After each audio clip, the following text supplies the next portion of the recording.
Mobile का ना हो तो फिर मोबाइल का क्या फायदा।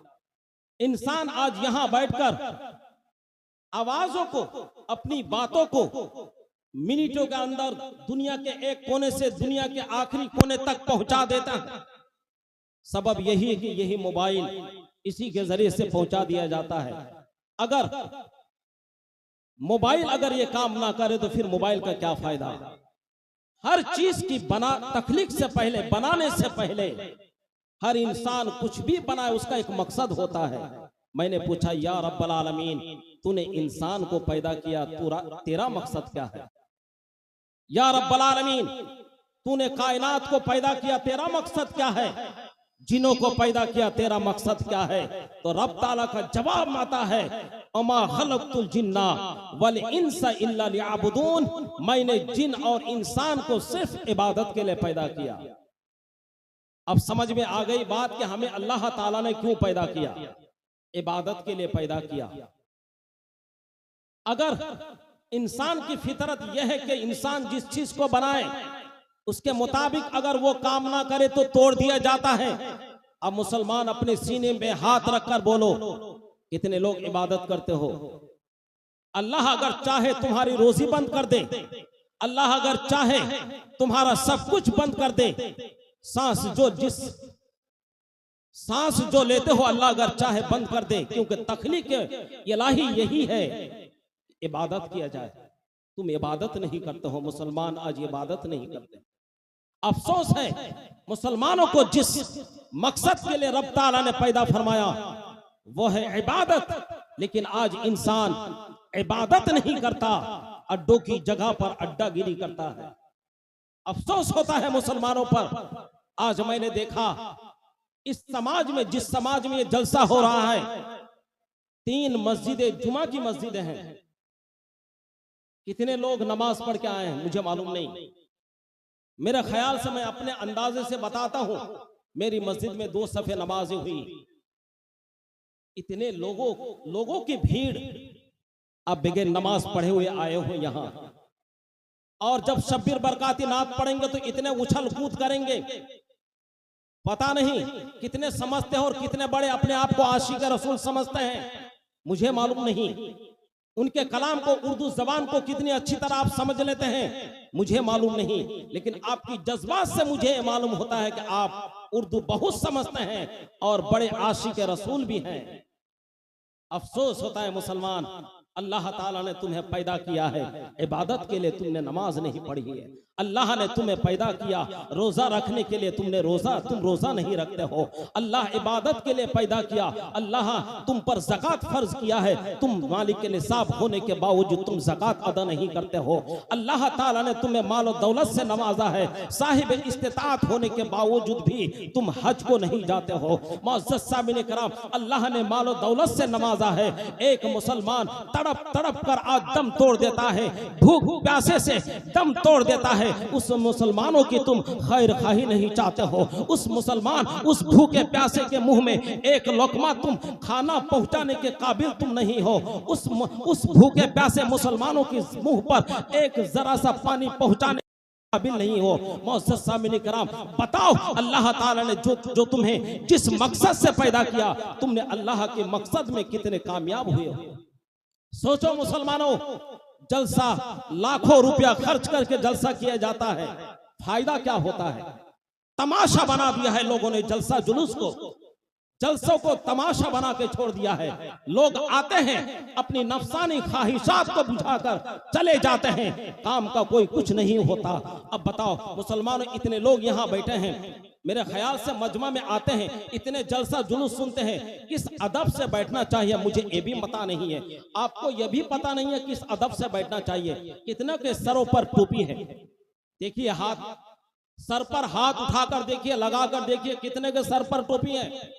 जब मजमा के अदब व एहतराम को नहीं समझोगे, कितने बड़े अपने आप को आशिक रसूल समझ बैठते हो। अगर रुमाल भी हो तो सर पर रुमाल डाल लीजिए, टोपी हो तो टोपी दे दीजिए। ये मिंबर रसूल है, महफिल रसूल है। आप सुनते आ रहे हो, जहां अल्लाह और उसके रसूल का जिक्र होता है वहां अल्लाह की रहमत बरसती है, अल्लाह के रहमत बरसती है, वहां खुदा की रहमत बरसती है। आज उसी महफिल में बैठे हो और सर खाली है। अफसोस की बात है मुसलमानों, सोचो कुछ तो अदब व एहतराम तो सीखो। जलसा लाखों रुपया खर्च करके अगर बैठने का सलीका भी ना सीखो तो फिर क्या फायदा?